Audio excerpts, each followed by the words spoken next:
It is Thursday, April 29th, 7:02 p.m. here in Washington, D.C., and I'd like to welcome you to tonight's edition of Nation's Pastime in the nation's capital, WCUA's only baseball-centric talk show.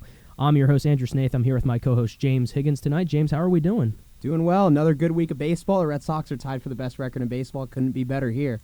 Yeah, couldn't be better if you're a Red Sox fan. Could be better if you're a fan of some other teams across the league, and we'll get into that. Especially in the NL East. Especially in the NL East, where it seems to be, how should we say, the biggest disappointment of any division? Underwhelming so far. Underwhelming. Obviously, you have a lot of good teams in the NL East, and you expect them to beat up on each other, but at this point in the season, you expect at least one team to be over 500.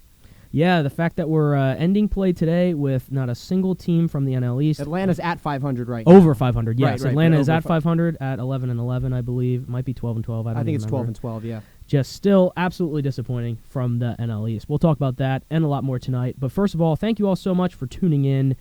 We are live every Thursday here on WCUA Radio from 7 to 8 p.m. And if you want to call in at any time throughout the show to discuss anything baseball related, that number is going to be 202-319-5106, 202-319-5106. And while you're at it, go ahead, follow us on Twitter as well for all the show updates and everything you need to know, including archives of past shows. That Twitter is going to be at @PastimeCap, and you'll be able to find links to our YouTube channel as well there with all of our past shows.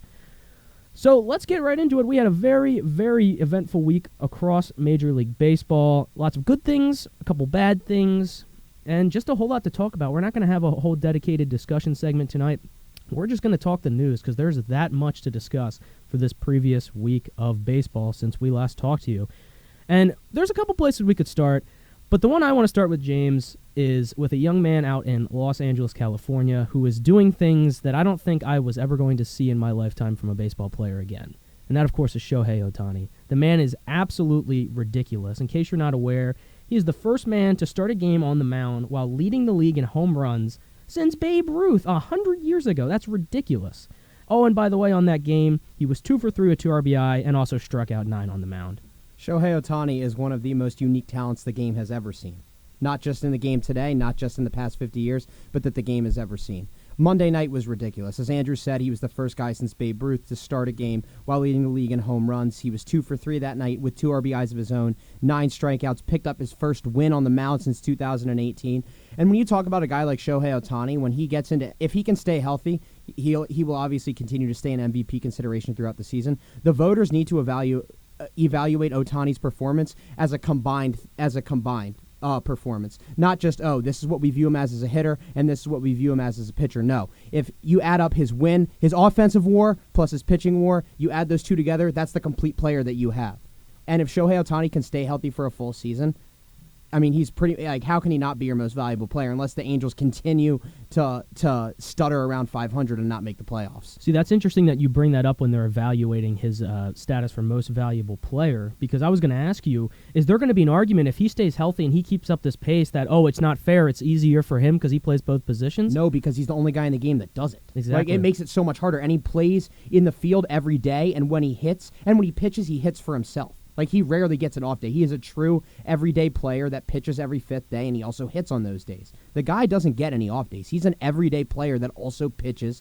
It's kind of like if you have Mike Trout or Mookie Betts combined with Jacob Degrom or Garrett Cole into one player. That's the talent that you have, and it's absurd because those other guys are so good at what they do, but he is that good at both. Oh, it's absolutely ridiculous what he's able to do. And honestly, like you said, if he stays healthy and keeps doing what he is doing, how can you name someone else the most valuable player, especially, hopefully, if the Angels somehow get over 500 and maybe make a little bit of a playoff run? He's just that valuable. Like you said, no off days. He's out there. He played the outfield finally for the first time in his Major League career this past week. Yeah, came in a blowout, but still. Yeah, but still, he was out in the field showing he really can do it all. But he has to stay healthy in order to be in the MVP conversation. I think he has to play, with the demand that's on him, he has to play at least 135 games. He can't go out there, play 81 games, and show up for the MVP. And I'm not someone who ultimately says, your team has to make the playoffs to be an MVP consideration, which obviously it would not be his fault if they don't make the playoffs. But I do think there's some weight added to that if they don't make the playoffs, it's harder to evaluate that performance, even though we have given it to Trout and those guys in the past. I would just like to see that his performance helped lead them to the playoffs. I don't want the Angels to waste two of the best talents in the game. in Trout and Ohtani along with Rendon. You talk about Trout, too, having another Mike Trout-type season so far. He gets even better. It's ridiculous. He's entering now, his age 30, 29 season? What His are we age at? 30 season. Age 30 season. He's batting over 400 right now, I believe. Absolutely ridiculous. Mike Trout is hitting continues to do. .420 this year, 6 homers, 14 RBIs, a 13.06 OPS. He has a 50-point lead in on-base percentage to the second-place guy and a 66-point in slugging percentage lead over the second-place guy. I mean, it's just absolutely insane what Mike Trout continues to do. Well, hey, it's a good thing he's doing this because, like he said in his preseason interviews, he thought last year was a down year. So thank God he's picking it up. Last year when he finished 5th place in MVP voting, it was a down year. It was a down year by his standards, by Mike Trout's standards, and I guess he really took that to heart because he's coming out swinging this year. That's what happens when you're the GOAT. Yes, that's absolutely true. It really does have to be like that, especially when you're someone like Mike Trout. Quick update and notice before we move on as well. If you want to call in, if you're just joining us here and you missed the original announcement of that number's 202-319-5106. Call in, talk to us about anything baseball related. We'd love to have you on the show tonight. We're hoping to get a couple calls in here. That's 202-319-5106. Anything else we want to talk about with the Angels and those two before we move on? No, I just hope they continue to get the output on the mound besides from Ohtani and Bundy. I hope the rest of the rotation really does pick up the slack because that's always been their biggest issue since they've had Mike Trout, and hopefully they're going to continue to hit the baseball, but hopefully the pitching just picks up the slack and they can make a run at the playoffs. Yeah, absolutely. That's what it's going to come down to, and it seems like it's always come down to that for the Angels is the pitching. Moving on, we had a quick trade we want to briefly mention here this week. That was, of course, Mike Talkman to the San Francisco Giants, and we're going to take a call here right away at the beginning of the show. We're going to have a caller on air here. What do you think about Corbin Burns heading to the IL? How do you think the Brewers rotation can tread water while he's on the IL? And Corbin Burns made more history, 49 strikeouts to start the season without walking a batter, 4 more strikeouts, and he will set the record that has been held since 1893 with the most strikeouts to start the season without a walk. Without a single walk. And he had, a .37 ERA? Yeah, I think that's about right. Yeah, it's unfortunate seeing him go on the IL. We talked last week about the Brewers' success, and if they're going to win this division that seems to be wide open, it's going to be because of guys who step up, because they've lost a lot of star power over the years. They still have Yelich. They still have a lot of pieces there. He's got to come back healthy. He's got to come back healthy. The signs are pointing in the right direction. He was hitting .333 when he got hurt with no homers. He had a few RBIs but no homers. So, I mean, hopefully his power stroke comes back when he returns. But the biggest thing in the rotation is that the guys who have stepped up so far are going to have to continue to step up. Freddie Peralta at the back end of the rotation, he's been very solid for the Brewers. He's going to have to continue to step up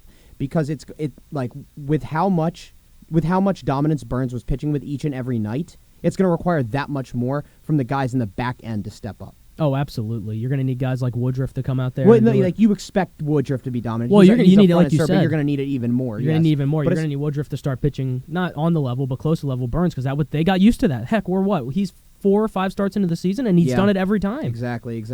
You're going to need that, and you're going to need, like you said, the guys in the back end like Freddie Peralta to step up as well. Hopefully return from Christian Yelich. Is Lorenzo Cain back? Is he good to go still? No, he's not back yet. Yeah, that's what I thought. He's not back yet either. That'll be a big piece when they get that back. Travis Shaw started out hot. He's cooled off lately. Still does have a team-high 17 RBIs, but hopefully they can get a little bit more output average-wise from him. Jackie Bradley Jr. has been a real flop so far, hitting under 200. Avisail Garcia hasn't really gotten it going yet, and both of those guys have gotten extended looks with the absence of Yelich and Cain. So, I mean, the Brewers can't tread water forever. Like especially when your 2 best players like that are hurt, like Yelich is going to have to come back soon and provide a spark, because we don't know how long this Burns injury is going to be. These kind of injuries linger. I think it's an oblique injury. Like it's oblique. You have to be careful with an oblique because if they rush him back too soon, they could shelve him for the season, depending on if it doesn't react well in his first trip back. So I mean, they're going to have to get more offensive output, especially from Bradley. They're paying him $13 million, and if he keeps up this performance, he's not gonna hit free agency again next year. He'll make them pay the $11 million that's owed to him in the player option next year. They're going to need guys to step up, especially with the division right now is wide open, and it's not just going to remain wide open for that long. Colton Wong needs is stepping up. Vogelbach needs to step up. Keston Hiura. Yeah. Keston Hiura, when he came up in 19, was a huge spark plug. Was okay last year, and he has just been a flat disappointment in 2021. This is a guy who's a former first-round pick, a former top 10 prospect in baseball. I would expect much more from Keston Hiura than hitting 170 with 1 bomb. Yeah, he definitely needs to pick it up. And correct me if I'm wrong, but in spring training, they were experimenting with him all across the diamond. They've been playing him mostly at first base this year. But Yeah. I think when you talk about the biggest disappointment so far this year, Keston Hiura has to be up there because he's a guy who can hit 20 to 25 homers. He can steal 10 to 15 bags. He can play solid defense. He'll hit 280 to 300. He'll give you an 870 to 900 OPS. He can be a legit 2 or 3 hitter. He can be a legit 2 or 3 hitter in the majors, and we saw flashes of that in 19. But he really has not put it together over the last 60 games last year plus the first 20 games this year. Yeah, definitely has to step it up there. Speaking of the Brewers, another interesting thing happened in Milwaukee this weekend that I think we should probably talk about, and that of course involves Godley and certain call. Zach Godley made a routine ground ball play that was hit up the first base line, threw it to Vogelback at first base. And the umpire decided that it was not an out. This is no exaggeration. That obstruction call was the worst call I've ever seen on a baseball field. Oh, without question. Because the runner was running on the grass. He wasn't in the runner's box. Like that, and I know that's what Craig Counsell appealed for, obviously. The umpires got together, still didn't overrule it. Zach Godley, this is what you do for PFPs in spring training. You literally run up the first baseline, you run to the grass, you make a diagonal cut straight to first, you get the out. That's literally what Zach Godley did. He wasn't in the runner's way at all. Even though he was on the grass, the runner was jogging down the line. It was a clear out. I'm really not sure how the first base umpire said that Zach Godley was in the way. Not the first mistake and ridiculous call we've seen by umpires over this season so far. And over this week. The umpires have been terrible this year. No, this week in particular was very, very bad. We had that one. We had a situation in St. Louis we'll talk about later. We had a situation in Tampa with the A's and Rays. Just all around, more and more, you're just... and Was that Laureano who slid into the plate in the A's game? No, it was Andrews, wasn't it? It was Elvis Andrews. Yeah, He it was Elvis clearly Andrews. safe. 100%. His hand, his oven mitt, as Robbie would mention, his hand got in there first, clearly. Like, they called him out on the field, fine. It's a bang-bang play. The umpire was behind the catcher, sure. He thinks the catcher tagged him. How do you not clear that up after replay? And that was in a 2-1 ball game. Oakland did end up holding on to win that game, but, I mean, that was of consequence in the 8th inning. There's no way that you can get these calls wrong. Because if this stuff continues going into the postseason, at a certain point, they're going to screw a team over either in the postseason or in September that's trying to get into the postseason. I'd argue they already have done that with some. Well, yes, but I'm saying like every game is obviously important, but Yeah. the games heighten as you get into August and September, so it's going to happen in a game of superb consequence. And the other thing is you just have no accountability whatsoever of these guys making these calls. It's because the umpires in the replay center want to back their No, they want to on the back field. their It's guys. So stupid. It really is, and especially the case. And when you look at what happened in Milwaukee, where they called that obstruction play, You can't review that. You can't review it. No, but also what I was going to say is after the game, when they asked about him, like I'll give you a good example before I say what that umpire said. You remember Andres Gallegara, of course.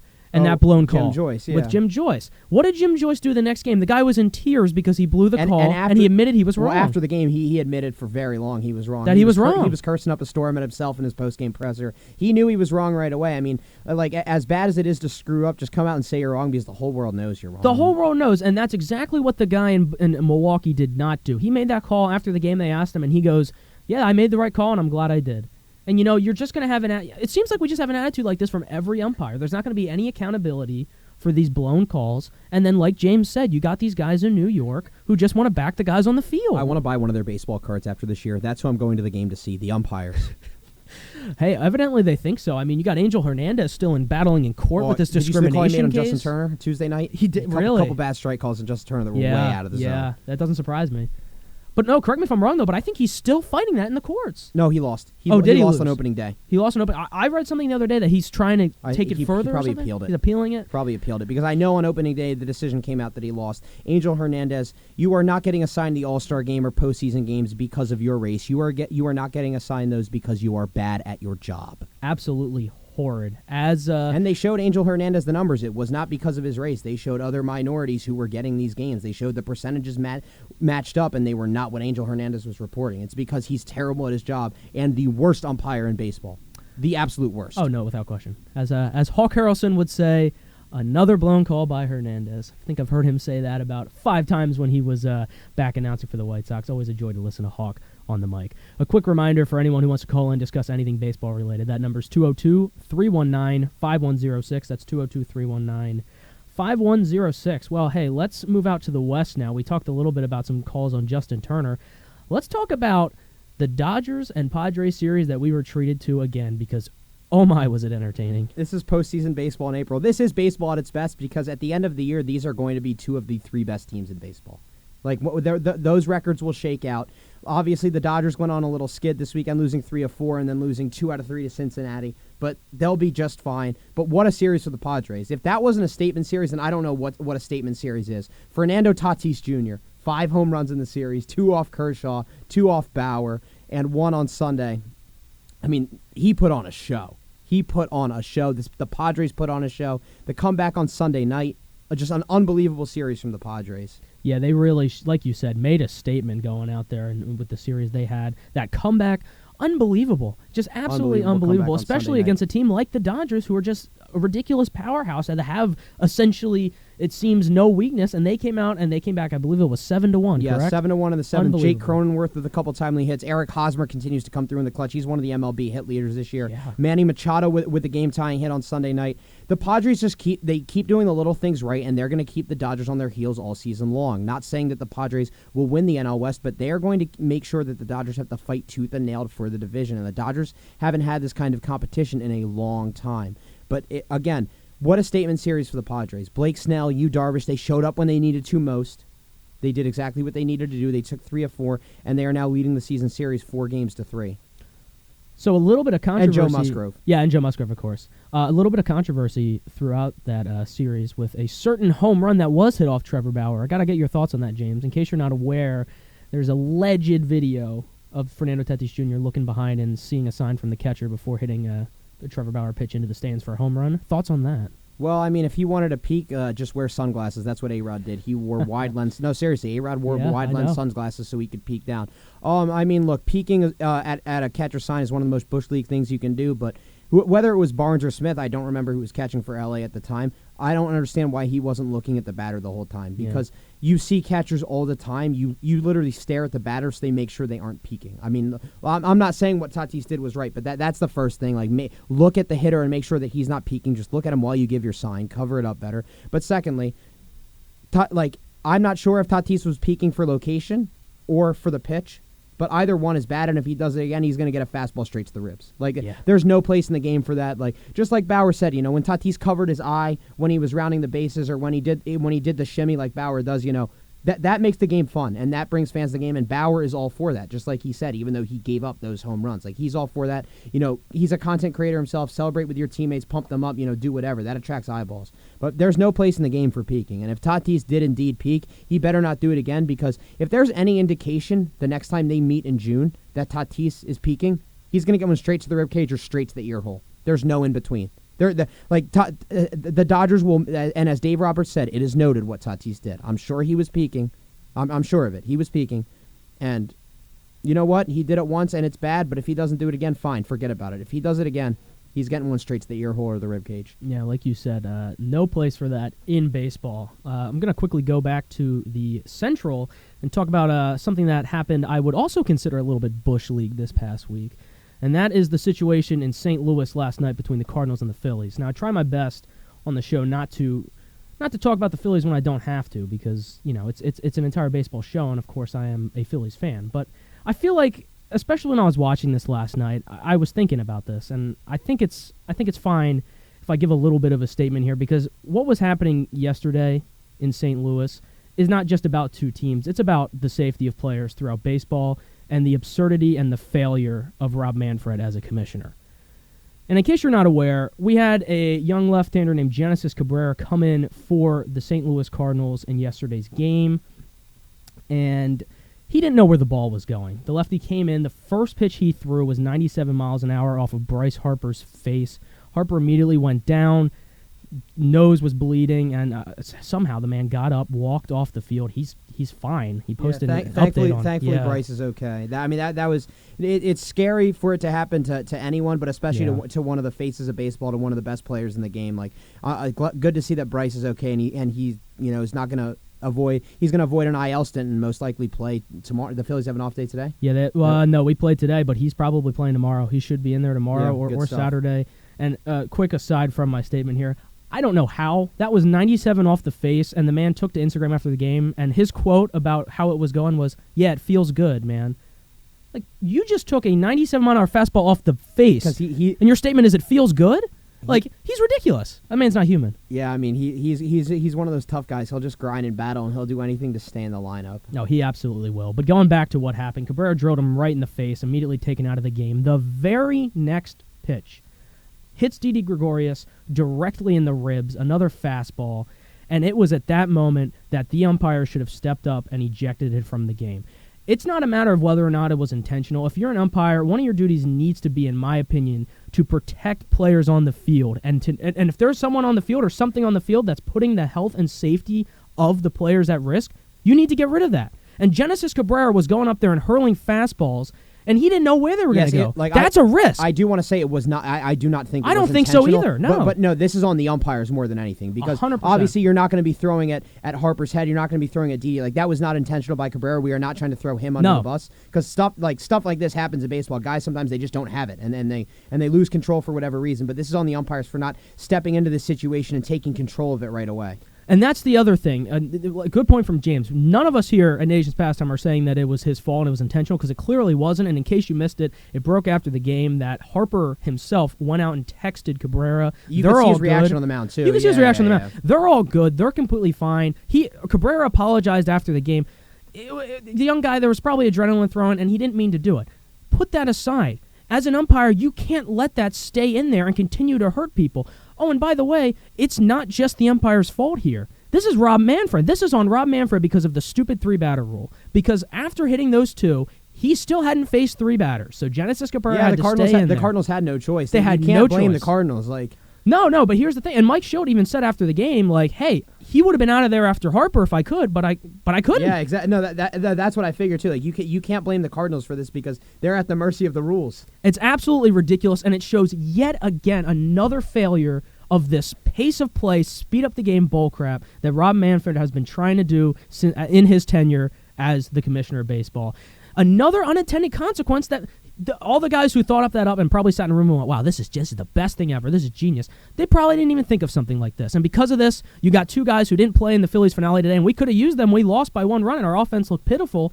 And because of that, just absolutely terrible. It was despicable to watch. And I hope this isn't coming across as just because I'm a Phillies fan, because as a baseball fan, I don't know, James, I hope you agree. It was despicable. No, that situation I needed agree, to be handled. and I think, like, normally you would have seen him been pulled after hitting Harper in the face, but the Cardinals obviously had no choice. They were at the mercy of the 3-out rule. But at a certain point, like, the umpires need to step in.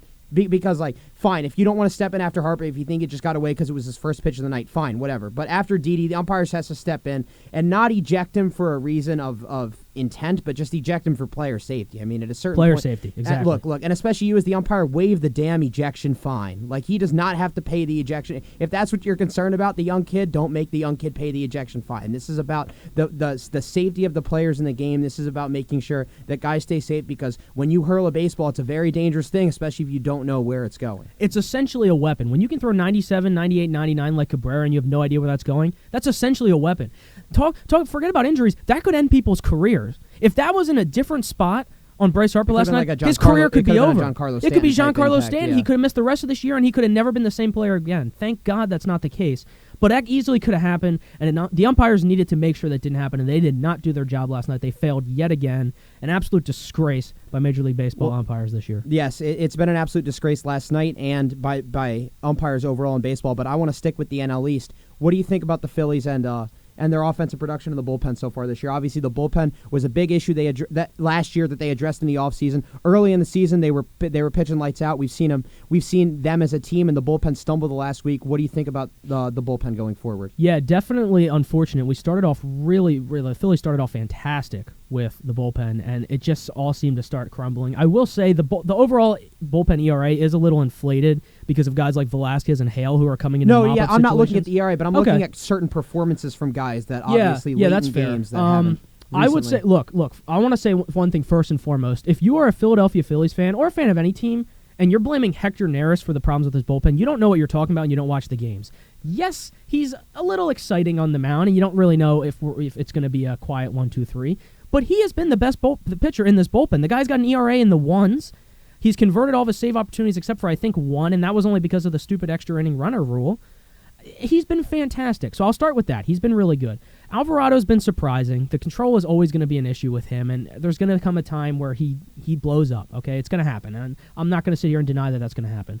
But other than that, you have Romero, you have Brogdon, who started off hot, but he has not been good recently. And No. He's been fine recently. He had that absolute horrid outing against the Giants. Then he had a second one. He had 2 bad outings in a row. He did have the second one. It wasn't nearly as bad, though. But the one against the Giants, I think, destroyed his self-esteem. If you're Joe Girardi, you can't sit in there and watch a young guy like that get shelled and not do anything about him. If you watch that game, he was drenched in sweat. It was just not his night. You needed to get him out of there if he gave up the first And then, of course, Kinsler. Kinsler has been... He's Brandon Kinsler. He's about what I expected him to be. 8.44 ERA. Yeah. Look, again, not being helped out by some of the situations that he's been thrown into also. Final point I will make, Archie Bradley coming back is going to help this bullpen a lot. That will be a huge help for the bullpen. He was looking good the first week of the season before he hit the IL. And I know what ERA will say, but I have been impressed with Sam Coonrod's performance this year. He has been very impressive, touching 100 quite often, and I like him. And I'll close with saying David Hale in another high-leverage situation today in the 10th inning is not the way to go, Joe. So thanks a lot for that. We split with the Cardinals. But anyway, one final thing I wanted to touch on before we move away from the Phillies and the Cardinals. Today, 9th inning, 2 outs, Nolan Arenado comes up to the plate, and Hector Neris drills a fastball in his ribs. James, is that okay, yes or no? Because a lot of people are divided right now on Twitter. I mean, I understand the sentiment of backing your players, but if you're gonna hit a guy, don't hit him in the ribs. Nolan, I know Nolan's their best player, obviously. Oh, sorry, actually, I don't think it was in the ribs. I think it was more back. My bad. All right, if you're gonna get him get him in the back or the legs, because hitting their best player in the ribs is uncalled for, especially I understand you're backing Harper, I get all that, but if you're gonna hit Nolan, don't hit him in the ribs, because that just then you're asking for it the next time you play each other. We don't play them again this year, so that's okay. Fair enough, but you know what I'm saying? Though, you're asking for something. If if you hit them in the back, you hit them in the legs, you just get it over with, whatever. Well, that's what happened essentially. I didn't mean to say ribs there. That was a mistake on my part. He did get hit in the back. Arenado he took it. He walked to first base. He was fine. Mike Schilt was not happy about that. He got ejected. Well, no, I understand the manager backing his player. Of course, as he should. But I'm asking you, what happened? What happened with Neris? He, 2 outs, nobody on base, drills him in the back, strikes out the next guy. I mean, are you okay with that? Do you see a problem with that? That's old-fashioned baseball right there. I mean, yeah, it's old-fashioned baseball. But if I was a Cardinals fan, I would not be happy about it. You wouldn't be happy about that. I mean, Arenado was fine and everything, but I mean, I don't know. I think, considering what happened to the other two and the fact that they weren't even in the game today, I think that they should be considering themselves lucky that a guy like Sam Coonrod didn't come in this game, because Sam Coonrod came off the mound last night and was screaming at the St. Louis dugout. If he would have pitched today, I'm not sure that one would have been hitting in the back. It probably would have been somewhere else on Arenado or Goldschmidt, but we will never know. He did not pitch today. Sticking in the NL East, the best pitcher in baseball, and this could possibly be the best season since 1999, Pedro Martinez. Jacob Degrom last Friday night. Complete game shutout, gave up only 2 hits, struck out 15, walked none. At the time, it lowered his ERA to .31, and he got 2 hits in the game, including an RBI. It's the only way they can get a run for him. He is the Mets' OPS leader? Did I see that correctly? And he's got a 5-game hitting streak. It's ridiculous. I mean, look, his performance last Friday night, Jacob Degrom is Pedro Martinez-esque. He is the best pitcher since Pedro Martinez or Randy Johnson. He's better. This season, he is better than Prime Kershaw. What if he keeps this up, this is going to be the best season since 1999, Pedro Martinez. Here's the thing. He may keep that up and have a fantastic season. And he might have a losing record. And he might have a losing record, but I just want to point out, I don't know if we can give him the Cy Young, because the man just got outdueled by Nick Pavetta the other night. Okay. You want to talk about that for a second? Yes, I will. Because what's going on with Nick Pavetta? I want to talk about DeGrom's line last night. Go ahead. Go about DeGrom I was first, very happy with the result. Jacob DeGrom last night against the best offense in baseball. He said his stuff was flat and his mechanics were out of whack. 6 innings, 93 pitches, 9 strikeouts, 1 walk, 3 hits. ERA ballooned to .51, but yet his stuff was flat and his mechanics were out of whack. Ballooned. Yeah, he held the best offense in baseball to 1 run over 6 innings, struck them out 9 times, and apparently his stuff was flat. Okay. Dude, I want him to just say in a press conference once, my offense is terrible. I want them to score runs. I want him to go to everyone in the Mets locker room after a game and say, you're terrible. Next guy up. You're terrible. I want him to go up to everyone and scream in their faces, because what they are doing to Jacob Degrom is criminal. Mets fans have become numb to it at this point, and honestly, I don't blame them, because what is happening is terrible. He has 81 starts since opening day 2018. Going into last night, his ERA was too flat. It was too even. Since March 29, 2018. That's a long time. Second most strikeouts in baseball with 617. And His record in that time, his win-loss record, not the Mets win-loss record. His win-loss record, 27-21. In 80 starts where his ERA is 2 on the dot. His win-loss record is only 6 games above 500. You want to talk about the Mets record for a second? In those 80 games, do you know how many the Mets have won? I saw this. Probably 47. 41. It's absolutely ridiculous. Like you should win at least 60 of those games. You should at least 60. Probably 65 or 70. But the thing that just baffles me is this has to be mental at this point. It is in their minds that they just can't score on days that Jacob DeGrom pitches. DeGrom literally needs to get an RBI or they will not score runs for him. They will lose if he doesn't. I've never seen anything quite like this where he comes out and they forget how to hit. When was the last time? I don't know if you can look this up now or if someone wants to look it up and call in, 202-319-5106, please do. When was the last time he pitched and had like 4 or 5 runs? It's just when was the last time that happened? Honestly, oh, Friday they won 6-0 in his complete. Okay, game shutout. all right, fine. His complete game shutout, fine. That was pretty good. Let's talk about before that, since that was 4 or 5 days ago. I don't remember it happening at all before that. I don't remember it happening a ton last season. I'm sure it did, but the point is, it's just absolutely ridiculous, and I think it has to be mental at this point for these players. And by the way, let's stick with the Mets for 1 second. Because a certain star shortstop was getting booed off the field the other day. The boos were really loud for Francisco Lindor these 2 games against the Red Sox. Francisco Lindor last night went 0 for 3, lowered his season average to 203, struck out twice. He is still playing good. To his credit, he is still playing good defense. Oh, that's a lot of money for a good defensive shortstop. I know, but I'm saying a lot of guys do let it derail them, and you know, whatever. Like, to his credit, he's still playing Gold Glove defense. He's won a couple Gold Gloves in his career. But it is absolutely mind-boggling the horrid start that Lindor has got off to at the plate. He only has 1 home run, only has 3 RBIs through the month of April right now. His OPS is a measly 578. For that much money, it's terrible. And obviously, a lot of Mets fans have said, look, they booed Piazza, they booed Darryl Strawberry, they booed Doc Gooden, they booed David Wright, and look like we were made fools in about a month's time. And sure, could Francisco Lindor get on a hot streak? Absolutely. I don't think anyone is doubting that Francisco Lindor could get on a hot streak. But the Mets are going to need him to get hot soon because the money that they're paying him and the lack of offense that they're just getting in general. I mean, really, the only guy that they've gotten some sort of production from this year consistently is Pete Alonso. Yeah. That's really it. I mean, and with the amount of money Lindor is getting, he needs to play like a top 5 shortstop in baseball. I'm going to ask something hypothetical here, and we're nowhere near the end of the offseason, but let's say Conforto doesn't pick it up. What kind of deal do you think? Because I picture right now, Conforto as a guy getting 7-8 years. He's a big talent. Right now, like, Conforto still has time to turn it around. Of course he looked he good does. in the Red Sox series. Yeah. He's a couple swings away from just getting in his groove, and he'll be fine. But if he doesn't turn it around, he is costing himself millions of dollars. Millions. And I got to think, I would have thought coming into this season he would be just going off because free agent year. But that whole offense has been stagnant. The whole offense, absolutely. But Conforto, he is, correct me if I'm wrong, 27? Yes. That is major money. It's not going to be anything like Machado, Harper, or Trout I can money. see like 7 years, $150 million. Easily 7-8 years, $150 million, close to $200 if he's performing at the level that he normally does. And I don't know. It's just something with that Mets team right now. So, you know what? It's not even with the Mets. It's something with every team in the NL East. One more thing before we leave the NL East here, and I do want to move on to something else that happened. I want to say we have something else in the NL East? Yes. Well, first, I just want to ask you and all of our wonderful viewers if anyone saw what Freddie Freeman happened to do last night. Not his home run, not his 3 hits. Oh, yes, I did. But the man... Frederick! The man was struck out last night by, this is not a joke, Anthony Rizzo. The only time he got out last night. He hit 2 only bombs time. last night, 4 RBIs, I believe. Anthony Rizzo was on the mound in a 10-0 game, I believe? Yeah, it was a blowout. 10-0 game. Cubs pitchers, the professional pitchers, actual professional pitchers, couldn't get Freddie Freeman out. Anthony Rizzo, the Cubs first baseman, comes in, throws like a 70-mile-an-hour curvevball. Well, Freeman was laughing the whole time. That's one of the greatest moments of this season so far. Freddie Freeman swings through this looping curveball from Anthony Rizzo, and they're both laughing. Rizzo with his hands on his knees. Absolutely hilarious.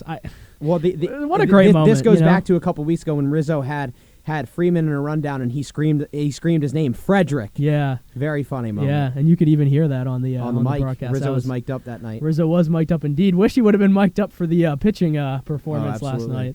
That was really funny. Really good to see. Well, staying in the NL East, I got 2 more things. Yeah, absolutely. One, Since the start of 2019, and I'm gonna blindly compare another shortstop to Francisco Lindor. Go for it. All right, so since the start of 2019, Francisco Lindor is hitting .272 with an OBP of .334. He's slugging .474, so it's an .809 OPS, 41 bombs, 104 RBIs. Since the start of 2019? Since the start of 2019, Okay. has a WRC plus of 109 and has a 6.4 WAR. Okay. Now another shortstop. In the NL East?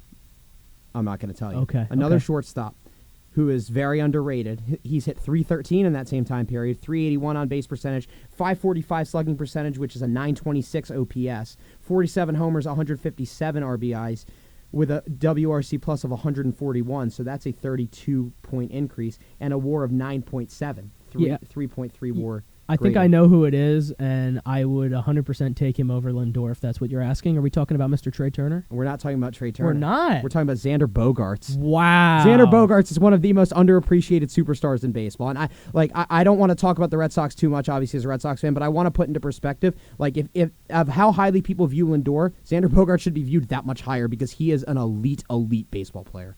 No, he absolutely is. I'm pretty sure he had that breakout offensive season. It's what now, 4 or 5 years ago? Yeah, he had an 18. It was 18. That's what it was. In 2016, he was really good. Fell off in the second half. He was injury plagued in 17, but he really put it together in 18 for a full season. He's taken off ever since. Yeah. Well, correct me if I'm wrong. In 19, did he have a down season? 19, he had 30 homers and 100 RBIs. Okay. Well, No I was down gonna say season in I feel 19. like people have just forgotten that he is an elite player. Because he came up at 20 years old. He was the chosen one. He didn't win Rookie of the Year in 14, and I think people soured on him. But his career average is over 300. I mean, he's always hit the baseball. But now he's had power since the beginning of 2018. I mean, he's one of the most complete players in the game. And the only reason why I bring this up is because MLB on Fox this weekend was doing a breakdown of top 5 shortstops in the game. None of the 3 guys in the studio had Bogaerts on their top 5 list. And sure, I'm sure Lindor was on it. Yes, Lindor was on all of their lists. One of them, correct me if I'm wrong, picked Lindor as number 1. Yeah, I think it was Eric Karros. Yeah, they had Tatis, like all these guys, they're worthy of being in the top 5. Sure, Tatis, Story, Lindor, Trey Turner was on some lists, and Corey Seager, of course. All guys worthy of being in the top 5. But Xander Bogaerts is right there, and you're going to have to slide someone off. But Xander Bogaerts deserves to be on that list. Yeah, no, he definitely does. Like I said, I don't know what happened. Maybe it was the weird season in 2020, but I feel like a lot of people just forget how good of a player that Xander Bogaerts is. I think a lot of people also forgot, not to harp on the Red Sox here, but forgot that Rafael Devers was a generational talent as well. The guy's ridiculous. And overall, I think a lot of people just forgot that the Red Sox are a good baseball team. Especially their offense. I mean, their offense is going to carry them all year. They have the best record. I mean, look, if you had the Red Sox with the best record in baseball on April 29th, good for you. Take it to Vegas and cash whatever bets you had. You know, before the season, I said they would win 89 games and be the second wild card, and I was obviously seen as very optimistic, but, like, if they can keep this up, hopefully, you know, the Yankees haven't turned it around yet. And I'm not saying they won't turn it around, but at some point for the Yankees, it's going to get late fast. No, I agree. All right, so taking away the if, I just want right now yes or no answer. Is that still what you said about the Red Sox, your prediction? Or would you change it at this point in the season, knowing what you know? About their prediction on what's going to, you said 89 wins and a second wild card. Is that changed for you, or is that still where you are right now? I mean, I'll up it to like 92. Up to 92, you still think a wild card, though?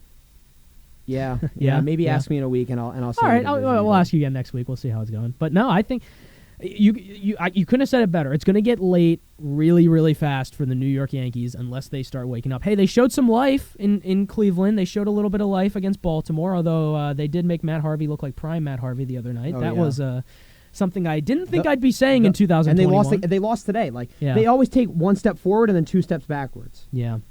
Yeah, no, absolutely. And I believe they do have sole possession of the worst record again after today?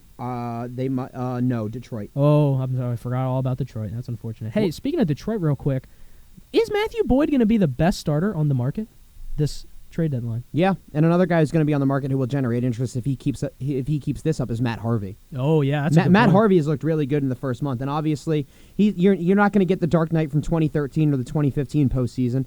But Matt Harvey can go help a team. He really can. He'll eat innings. He'll be consistent. He'll give you 5 or 6 innings a night. You'll get 5 or 6 Ks, and he'll keep you in the ball game. And that's as for a postseason team, if he can be a 3 or 4 starter, that's really all you can ask for. I think there's a lot of postseason teams who would love to have him as the 3 or 4. Matt Harvey is a guy I would 100% trust in the postseason because he's a guy that was born for those moments. And I know, unfortunately, his career has not worked out the way he or many people thought his career would work out. And you really can't see the point in an athlete's career where it goes downhill. But for Matt Harvey, you can point exactly to that moment, the top of the ninth inning in Game 5 of the 2015 World Series. And unfortunately, and him staying out there is not the reason why it went downhill, but like that's where it began to go downhill, and unfortunately has led him down this road. And he's a guy who was a top 10 draft pick. He started the All-Star game in his first full season. He's a guy who probably should have 1 or 2 Cy Youngs right now, but because of injuries, because of other health issues, he hasn't been the guy who everyone thought he would be. But at 31 years old, if Matt Harvey can be this, I would take him to the postseason in a heartbeat, because he can pitch in those moments, and a guy like that who was born for those moments will always have that in his blood. Especially like you said with the postseason. I don't know about you, but if I'm managing a baseball team and we get to that big postseason, like how about Oakland? I think Oakland is probably absolutely Oakland. But what I'm saying is I'd rather have a guy who has proven and done it in the postseason, because you can throw every single stat out from the regular season when you go into the postseason. I would take a guy like Matt Harvey immediately over some rookie who had a good Oh, absolutely, absolutely. Especially with his veteran presence. Now, Oakland is an interesting pick. Still doing very well. Their streak, unfortunately, did break. Correct me if I'm wrong. I thought he spent some time there already. He did, and I'm saying go back to Oakland again. Why not? Yeah. Oh, you're saying at the deadline, a potential place. Yeah, I could see that going on there. Yeah, that would be a significant upgrade. He'd probably be their 4. He might be, maybe their 3. He'd probably be their 4. I think he'd be right there with Manaea.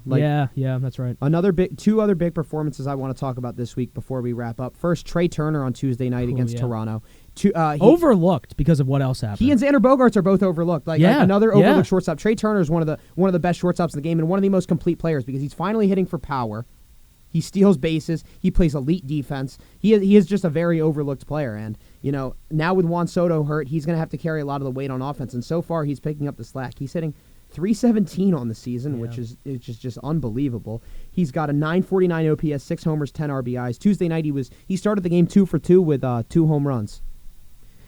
Yeah, Trey Turner's the kind of guy who's really been a thorn in the side of anyone who's watched NL East baseball. He's such a good, complete player. He needs to make his first All-Star game. He does need to make his first All-Star game, but I got to be honest, he never struck me coming up as a guy who would have as much pop as he actually does. It is really shocking to me the kind of numbers he puts up. His OPS, the home runs are much higher than I thought it would be. He plays pretty solid defense as well, and he's just an all-around fantastic player. When is Trey Turner a free agent? Because I could see it's 2022. It's another guy who's going to get a boatload of money from the team. And he deserves it. Oh, he 100% deserves it. Trey Turner is a very complete player. Like he does, now that he's hitting for power, I mean, you could make the argument that he's legit 5-tool player. Yeah. That's what I'm saying. I didn't think he'd be I remember when he was called up, the big hype was, this guy's the fastest guy in the world. He's going to steal a lot of bases. He's a pretty good contact hitter. Guess what? He's not the next Billy Hamilton. He is one of the best players in baseball. It's probably a top 15 to 20 player in baseball, in all honesty. Hey, now, Billy Hamilton, I believe, is starting games right now. So, yeah, you never know. All he does is steal bases. Yeah. But I'm saying, I think with Eloy out, isn't he their starting left fielder? Yes. Yeah, that's what I thought, yeah. White Sox...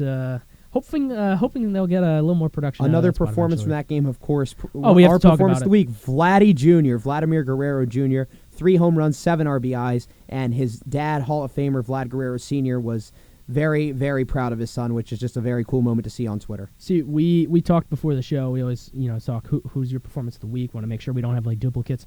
We all agreed it was Vlad Guerrero Jr. There's no other choice here. There was a couple really good ones, but. Look, I think this week what we saw him do in that game, I really do think that's the Vladimir Guerrero Jr. we're going to see. I think people forget how young he was when he came up. He needed time to develop into what Vladimir Guerrero Jr. was supposed to be. And hey, you mentioned Vlad Guerrero Sr.? Well, that's something that he has never done in his career, is hit 3 home runs in a game. His son just did it at age, 22? Is he 22 now? 21 or 22, yeah. Yeah, absolutely ridiculous.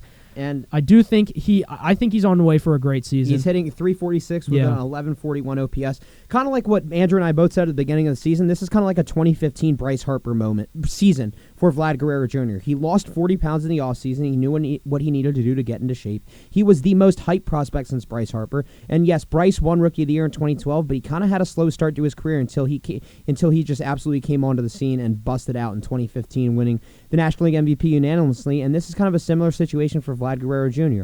It took him a couple of years to adjust to the league. The shortened season last year didn't help him. He's changing positions. He's an uber talented player who came up very, very young. And now that he's been able to, be in the game for a full season, to see what he needs to do to make adjustments, he did exactly that this offseason, and the pure talent is showing. I agree 100%. 2 things with Vlad Guerrero before we move on to one more thing I want to talk about. Number one, how big is that position change for him? In my opinion, getting him out of third base was the best decision. It's huge because he actually plays a decent first base. Toronto's not a very good defensive club, no, but he actually plays a decent first base, and it can just help him last longer before he eventually has to DH. And with the weight loss, that'll also help him last longer in the field. You know, he lost 40 pounds, and heck, if anyone at third needs an off day, you can stick him out there for a day or even for a series if someone is hurt. Absolutely. Second thing, there has never been, and I looked it up, I wanted to make sure, but there has never been a Hall of Fame caliber baseball player whose son had a better career than him. Is this going to be the first time that that's the case? You know, we'll have to come back to that in 10 or 15 we're going to come years. back to that. Like, as good as Vladdy Jr. could be, I mean, Vlad Guerrero Sr., he had an unbelievable He sure career. did. Like, I don't want that to be a narrative because I want Vladdy Jr. to just be himself, have his own career, and let everything play out. You know, obviously with the same name. I was going to say the name makes it inevitable. Right. He's obviously going to be compared to his dad, but just let the kid have his own career and let it play out. You know, he's going to make 10 All-Star teams. He's going to win an MVP. He's going to win Silver Sluggers. He's going to be a dynamic player for the next 10 or 15 years. But hopefully we can just let him play out, tell his own story, and the numbers will do him justice at the end of his career. Absolutely. Couldn't have said it better myself. We got about 10 minutes left here. I got one more topic I want to talk about, but just a reminder, if you want to call in briefly before we wrap up the show here about anything baseball related, that number's 202-319-5106. That's 202-319-5106. James, how did we go this entire show without talking about Madison Bumgarner and what he did? Because an interesting piece of baseball history happened, and it was a 7-inning doubleheader, as the MLB has imposed for another year to help the health and safety of all the players. It's doing such a great job with that. This is probably around to stay. Yeah, what was that? This is probably going to be around to stay. Don't even tell me that. I know you're right. I agree with it. I'm just saying. No, I know you're right. I just don't want you to remind me yet. But anyway, Madison Bumgarner went out against the Atlanta Braves and threw 7 no-hit innings. Which should count as an official no-hitter. Okay, that was my next question. Is this an official no-hitter? Because Yes. MLB says no, but a lot of fans are saying yes. Yes, it is an official no-hitter, and here's why. Like, it should be considered an official no-hitter, and here's why. I understand the argument from people saying a no-hitter is 9 no-hit innings. But guess what? Major League Baseball and the Major League Baseball Players Association, they agreed on these 7-inning games, and Madison Bumgarner nor the Atlanta Braves did not just say, hey, after 7 innings, we're just going to stop playing. Yeah. Or it's not like Torey Lovello pulled Mad Bum after 7 innings and didn't give him the chance. He was not given the chance. This game is 7 innings, and a no-hitter is allowing no hits in a full game. So you are 100% on the side that this needs to be in the record books. Yes, because guess what? If the game was scoreless and he threw 9 no-hit innings and extras, it would count as a no-hitter, even though... is that the official ruling? Yes. If a 7-inning game goes into extras and it is a no-hitter or a perfect game, they do recognize that because that reaches 9 innings, even though the game could reach its full completion at any point before that. Now, but Wow. then you really do reach an interesting scenario where you could have a perfect game with a run scored. That's what I was going to say. You could have a perfect game with one of the ghost runners. All you got to do, ground ball to first base, guy moves over to third. Exactly. Fly ball to center field, scores the run. You could lose a perfect game in this situation. You could have a perfect game and lose. It's not lose a perfect game. You could have a perfect game and lose. But I hope that doesn't happen. Yeah, that would be really messy. But legitimately, like, this should count as a no-hitter. Madison Bumgarner did not choose to stop playing. Or you want to know what they should do in this situation? What's that? They should just say, let's just play until they get a hit. Just have them keep playing. Why not? You can't deprive someone of this if you're not going to consider. So you're saying in that 7-inning game they should have just said, let's just keep playing? Why not? Why would the D-backs have done that? They won the game. Why would they risk losing the game? It was more of a joke. It was. Okay. I'm more just saying, like, they didn't choose to stop playing. You know, this was out of their control. They should be considered a no-hitter. Yeah, no, I agree. I think the official, what did the office say? Something like, it'll go in the record books as a notable achievement or something? Nobody cares. Like, you know what I mean? Like, nobody cares about this stuff. And I agree, for the record, that should have been a no-hitter. The rules were agreed upon, like James said. CBA or the Players Association and MLB agreed that this is how the season was going to go, and that was a complete game with no hits. It looks like a no-hitter to me, honestly. No-hitter. It does. I believe we mentioned briefly at the start of the broadcast. I think we got cut off by the caller there, though. But we should mention Mike Talkman trade. Kind of came out of nowhere. To San Francisco. Traded to San Francisco for the lefty Peralta. I mean, if I'm being completely honest... Giants, big surprise this year. Yeah, not only are the Giants a big surprise, but I would have thought there was a little more interest in Mike Talkman. You know what I mean? I mean, he's not the greatest player, but he's a utility guy that... For the Yankees, I will say, from the Yankees' perspective, this trade made sense. I mean, he's not doing anything for them. Right. But at the same time, you know... It's also April. You know, and guys it's April. Guys are going to let their minor league guys come up and fill roles from the alternate site as needed. They'll address depth in June or July. before the trade deadline. It's a move that, will it help? How much will it help the Giants? I'm not entirely sure, but the Giants are doing everything they can to stay relevant. I mean, this is Evan Longoria's. I don't want to say rebound season because he's had an incredible career, but this is Evan Longoria's reminder to everyone that he's still here, and if he can age gracefully, he could get a few votes on the Hall of Fame ballot. Easily. I mean, like the greatest Ray to ever do it. Yeah, the greatest Ray to ever do it. He should have more Gold Gloves if he didn't play in the same position as Machado for as long as he did. Yeah. But it's how long will the Giants challenge the Dodgers and the Padres? That's going to be something to watch for, and obviously. Do we expect the Giants to be a behemoth? No, but no. It is something interesting to watch to see how long these surprise teams can kind of hang around, especially with the way the Giants have kind of just hung around the last couple of years. Is this the year that they finally put it together? Mike Yastrzemski having another good year. Right now, they are tied with the Dodgers with a 16-9 record for first place. I feel like nobody is talking about that. No, because it's all about the Dodgers and the Padres, yeah. And understandably so. But like the Giants are quietly doing it. They've so far. Hey, Buster Posey having a good season as well. Buster Posey, they take a 2 or 3 from Colorado. They're playing the fourth game. They're playing San Diego tomorrow. But Buster Posey having a good bounce-back season. Longoria is hitting .311. I don't think most people know that Evan Longoria is hitting over 300. But Longoria is hitting .311. I believe his OPS is over 1,000. It's a 10.07 OPS. 12 RBIs to go with 4 bombs. I mean, he's doing it again. And how long can he keep this up? I'm not sure. But if he can stay healthy, I mean, the Giants are going to have to go get a bat at the deadline if they can remain in the race. Yeah, not only do I don't think a lot of people knew Evan Longoria was hitting .311, I don't think a lot of people remember that he's in the league. He just kind of went to, at least in my perspective, he just kind of went to San Francisco and every year with the Giants. Yeah, just disappeared. And this was a guy who was a perennial all-star, a perennial top of the league. When is the hitter. last time Evan Longoria made an all-star team? A lot of people don't know this. Oh my gosh, is it like 2010? 2012. Wow. No. Was it? No, I think it was 2010. I think he made 3 straight All-Star teams to start his career and hasn't made one since, which is a shame. Well, correct me if I'm wrong. He was a rookie in 2008. Yes, so he made the All-Star game. That was their World Series year. 09, 10. 09 and 10. Hasn't made it since 10. Yeah. Oh, yeah, and I remember. I believe it might have been the Giants broadcast I was listening to the other day on one of the games. They mentioned that he still, and this is an aside here, but he still blames himself for that World Series loss. There was other things that went wrong, but 2008, I don't know. He hit something he had one hit, I think, that entire World Series. And it was a great quote. I don't remember exactly what it was, but he 100% blames himself for that. I mean, he was a rookie. I don't really think that's fair. Yeah. And a lot of things had to go right for them to beat the Phillies and their offense. But, hey, they overcame the Red Sox that year, and nobody thought the Red Sox were being stopped in 2008. And, but overall, the point here we're trying to drive home, yes, Giants, very surprising. Evan Longoria, great career. If he can kind of, do this his entire season, maybe he will get a couple Hall of Fame votes. And rightfully so. He's a great guy, great human being. He's been in the league for a while. And wish him the best. I don't even know how many years he has left on that contract. I think he has 2 more. He's got 2 more? All right, so he'll be around because, I don't really think anyone will be signing him after that, but that's okay. I think he'll finish out nice and strong from the remaining 2 years of his contracts in San Francisco. And, hey, from what I can tell, they love him there. They really do. Hard not to. Yeah, like exactly. I said, great guy. Never forget that the promo video he filmed with the Saving the Ball girl with the barehanded catch. Yeah.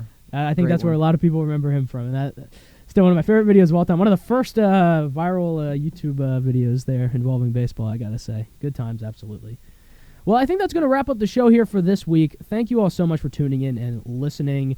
We will be live again next week, Thursday at around 7 p.m. here in WCUA. One more thing before we leave. Yeah. Nick Pavetta last night, 5 innings. Oh, you know what? 5 We shutout didn't innings, talk about that. out-dueling Jacob Degrom. Yeah, Nick Pavetta, briefly, we got about a minute here. I got to ask you, James, look, 30 seconds. What's going on with Nick Pavetta? I watched him for 4 years. Last and I didn't night, see any no of earned this. runs in 5 innings, walked 3, only gave up 1 hit, 7 strikeouts this season. That's a 2.81 ERA. Really turning it around for the Red Sox. Chaim Bloom finding another reclamation project and turning him around. I know a lot of Phillies fans are upset, but Chaim Bloom continues to work his magic. All I can say is, thank God that we got 2 And look, quality major league relievers for him. Well, the Red Sox won the Pavetta trade, and at this point for Pavetta, he was good in his 2 starts last season. Like, this is not a fluke at a certain point. No. Like, at a certain point, Yeah. like a guy he's always had talent, he's just never been able to put it together. This could finally be the year where he puts it together.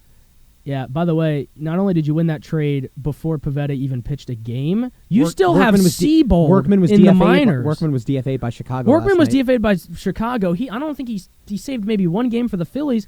Actually, I will say Heath Hembree's having a good year this year, but he was horrid for us. Yes, that was a good trade by Chaim Bloom. Still a little upset about that, but you know what? Had to be done. It happened. We're going to get over it. Well, actually, then, without that, that's going to be the end of the show here for this week on Nation's Pastime and the Nation's Capital. Like I said, we'll be live again next Thursday around 7 p.m. to 8 p.m. Sorry about the confusion this week. If you follow on Twitter, the show was Wednesday. It switched to Thursday. Had some scheduling issues here in the studio, but we got it figured out. And James, I believe next week is going to be our last live show, if I'm not mistaken. Last live show, but we'll continue to do it on the podcast. Absolutely. What we're going to be doing is transitioning to a weekly-based podcast thing. We're going to try to get it on Spotify. It's going to continue to be on YouTube. We'll keep you updated. We'll have more information about that next week. We will. We're going to have information about that next week, but like I said at the beginning, the number one place to find all that is our Twitter. Please follow that. It's at @PastimeCap. You're going to get all of the updates you need there. And like I said, we're going to keep this going throughout the summer. It's not going to be live. We'll be back live again in the fall, but for the summer, we're going to have a podcast. Hey, but if we get enough demands, we can do a voicemail system for the pod. We can answer your voicemails, or you can ask us questions on Twitter. Oh, please do. Twitter Q&As we'll answer on there, voicemails, anything. We'd love to do that over the summer, but like James said, we'll have more on that next week, and we'll give you some more specifics on that. So tune in next week for the last live edition of Nation's Pastime in the Nation's Capital. I've been your host, Andrew Snaith. This is James Higgins. All you have a fantastic rest of your week, and enjoy another great week of baseball.